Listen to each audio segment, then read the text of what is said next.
Hello everyone! Happy Sunday! Ngayon nga po ay September 15 at syempre kahit Sunday ay naka-duty po ang solo nanay tindera.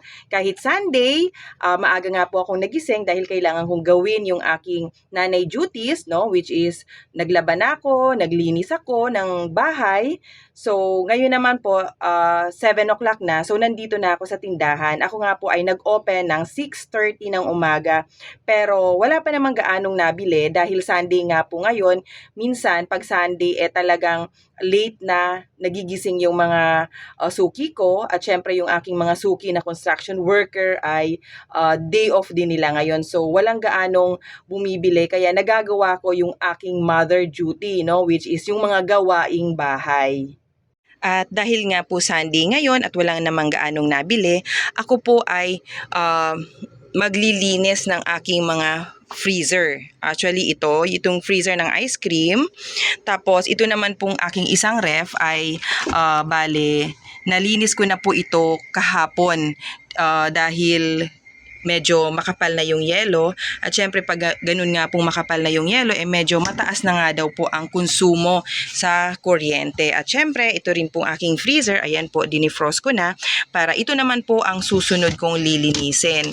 Ayan po, kailangan po talaga yung mga gamit sa tindahan lalo na yung talagang itong mga freezer, ref ay malaking tulong po. So, kailangan talagang ma-maintain yung maging malinis para naman hindi siya gaanong mahirapan sa pagyayelo. So, kagabi nga po, dahil Saturday kagabi, medyo naubos po yung aking yelo. Ito nga pong nasa ilalim na ay hindi na po matanggal dahil nagdikita na kahit nilagyan ko po ng plastic. So, kailangan ko nang linisin yan. Ito naman pong sa ice cream, bali last week hindi po ako umorder dahil talagang plano ko pong linisin itong freezer na to dahil nga po sa medyo makapal na yung yelo at yung mga tray ay hindi na po makuha. So, ngayon, hindi ko siya i-defrost, bali gagawin ko na lang yung tinuro sa akin ng ahente ng Joy Ice, no, kung paano linisin itong freezer na to para kahit papano maging maayos ulit, no, matanggal yung mga yelo dahil makonsumo nga po sa kuryente pag hindi po natatanggal itong mga makakapal na yelo na ito. So ngayon po, ito yung aking gagawin naman. Kung iisipin po natin, no, ang trabaho ng isang nanay ay hindi matapos-tapos at syempre ang pagiging tindera din po ay hindi rin matapos-tapos yung gawain dito sa tindahan. Tayo nga po ay mamimili, magdi-display, magbibenta. So bilang isang solo nanay, no, solo na tindera, lahat po yan ay obligasyon ko. At syempre, pasalamat na lang din ako dahil ang katuwang ko po ay ang aking nanay. Siya naman po ay kahit papano siya ang nagluluto, nag-aasikaso ng aking mga anak. So malaking tulong po sa akin para ako'y makapaghanap buhay ng maayos.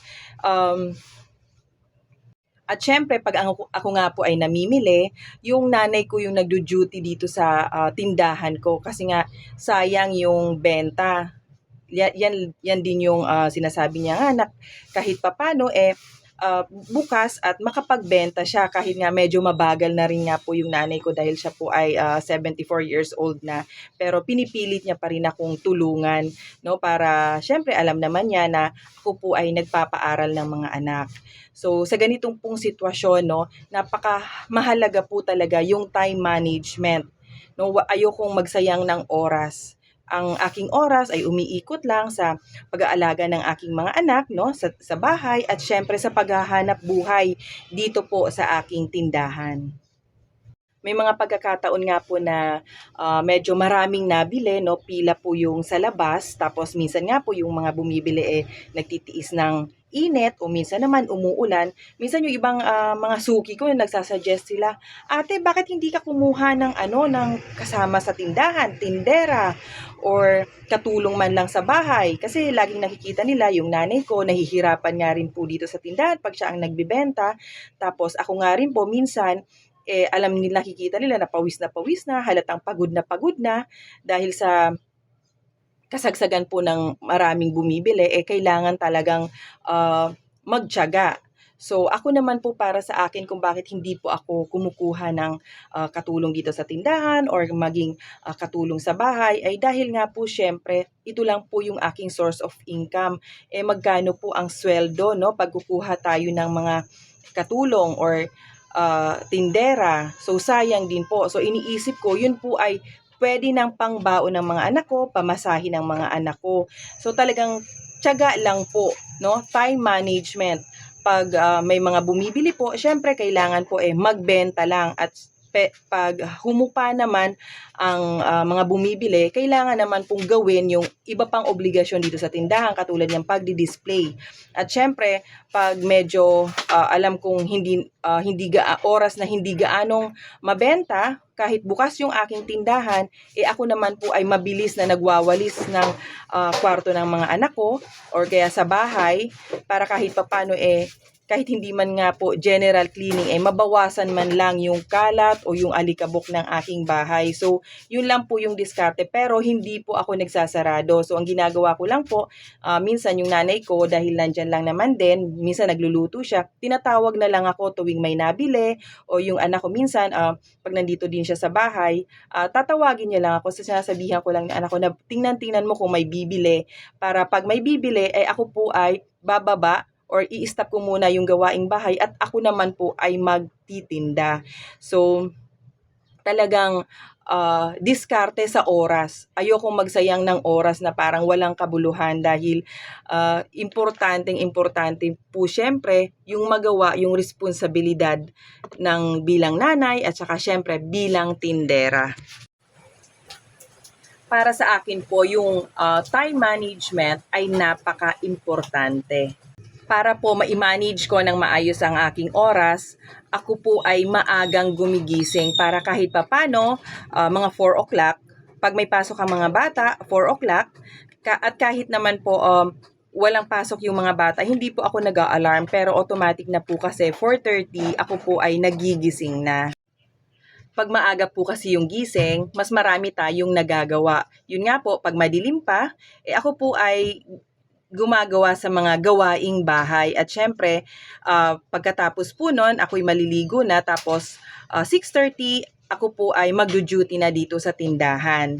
At syempre po, yung pangalawa ko pong ginagawa para ma-manage ko ng maayos yung oras ay hindi po ako laging nakatutok sa cellphone. Bihira po akong gumamit ng cellphone unless meron pong mag-Gcash. Minsan po pag may nag-Gcash, doon ko lang po minsan napapansin na ay may nag-message nga pala. Pero pag marami pong tao at may nag-message, minsan po hindi ko na po yan nare-replyan. Minsan nga po nakakalimutan ko ng replyan, no? Kahit nga minsan yung kapatid ko tumatawag, hindi ko po nasasagot dahil nga po sa kasagsagan ng may mga bumibili. Talagang ang priority ko po pag may bumibili, no cellphone, walang cellphone talaga. Ang priority ko is yung mga customer ko. So, yung iba nga po, minsan akala nila sinasadya ko na i-deadma yung kanilang mga messages, no? Minsan, dinidedma ko yung kanilang mga tawag. Pero yung kadahilanan nga po nun, ako po ay busy sa pagtitinda at saka syempre naman, minsan gusto ko na pong magpahinga. Yung iidlip lang muna ako ng ilang minuto lang. So talagang yun na po yung naging buhay ko, no, na talagang walang cellphone. Bihira lang ako mag-scroll ng mga Facebook, mga ganyan. So, minsan may mga nagtatampo siguro na hindi na po ako katulad dati na nagigreet ko sila ng happy birthday kasi nga po updated ako, no, nakakapag-check ako ng cellphone. Pero ngayon nga po, nakakahawak lang ako ng cellphone pag mayroon pong transaction, no, like Gcash, load, ganito po, or minsan po mag-order po ako, no, kasi yung iba ko pong ahente, sa messenger ko na lang din po mini-message dahil nga po sa mahina yung signal dito sa akin. Minsan hindi po ako nakakapag-send ng message through text or hindi ko rin po natatanggap yung kanila pong message or yung kanilang tawag. Minsan sinasabi nila na hindi ako makontak dahil nga po mahina ang signal dito sa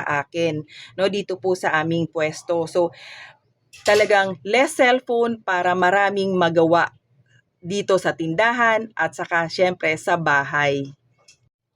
At syempre po yung pangatlong importante na para ma-manage natin ng maayos yung ating oras ay syempre yung iwas-iwas muna sa mga gala. Yung mga hindi naman importante, syempre iwas-iwasan na muna. Sayang din kung magsasarado tayo ng tindahan or i-stop natin yung mga gawaing bahay dahil lang sa isang gala na hindi naman gaanong mahalaga, no? Kailangan po nasa tamang lugar yung mga gala-gala, nasa tamang sitwasyon. At syempre isa pa rin po ay ang dapat mabilis tayong kumilos, no po? Kasi hindi naman po pwede na sa bawat galaw natin, meron tayong isang galaw, tapos tatambay na naman tayo, tapos gagalaw ulit, magtatrabaho ulit, tapos tatambay ulit tayo. So, hindi po matatapos yung ating gawain pag ganun po, no?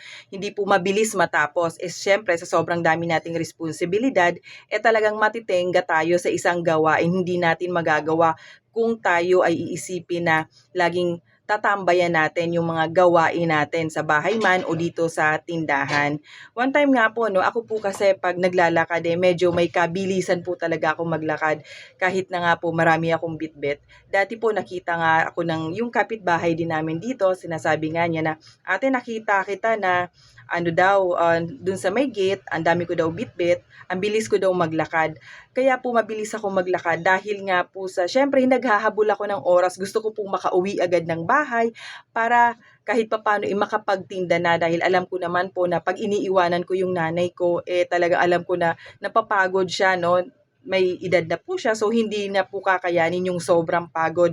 Yun po yung dahilan kung bakit talagang ako kahit mamamalengke ako, lagi po akong nagmamadali. Alam ko po yung pupuntahan ko, hindi na po ako paikot-ikot. Talagang once na galing akong palengke, diretso na po ako dun sa mga suki ko. At minsan nga po ang ginagawa ko, pinapabasta ko na, no? Meron akong listahan, tapos babalikan ko na lang. Para kahit papano mabilis po yung kilos ko, hindi po yung maghihintay ako na ibasta muna nila, hindi po, talagang iniiwan ko. Kaya yun po yung advantage ng meron ka ng suki or kilala ka na dun sa mga tindahan na pinamimilhan mo. Yun po yung kahit papano makakales tayo ng oras dahil nga po sa pamimili, gusto ko po for 2 hours matapos ko po lahat, no, yung aking mga maikot ko na yung aking mga binibilhan ng gulay, binibilhan ng mga frozen foods, minsan po bumibili pa ako sa isang wholesaler. So, ganun po yung diskarte, no, para makatipid ako sa oras. Dapat mabilis pong kumilos.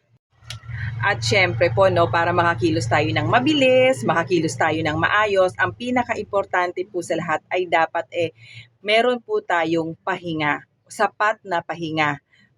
Kasi kung pagod na tayo at wala tayong pahinga, kahit ano pong pilit natin na bilisan natin ang kilos or gawin natin lahat, talagang hindi na po kakayanin ng ating katawan at mismong ating katawan na mismo ang bibigay. So, importante din po talaga yung merong sapat na pahinga.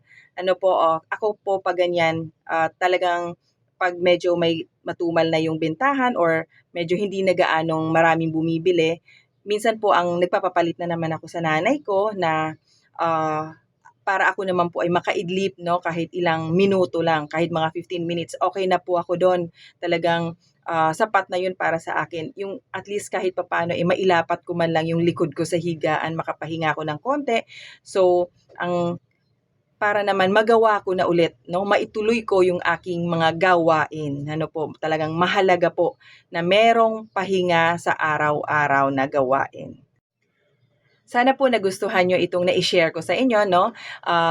Ideya po, no, kung paano ma-manage ng maayos ang ating oras. So, maraming salamat po sa panonood. Sana po nagustuhan nyo. Paki-like naman po ang video na ito at syempre po, paki-subscribe po sa aking YouTube channel, ang Solo Nanay Tindera. Maraming salamat po. God bless everyone.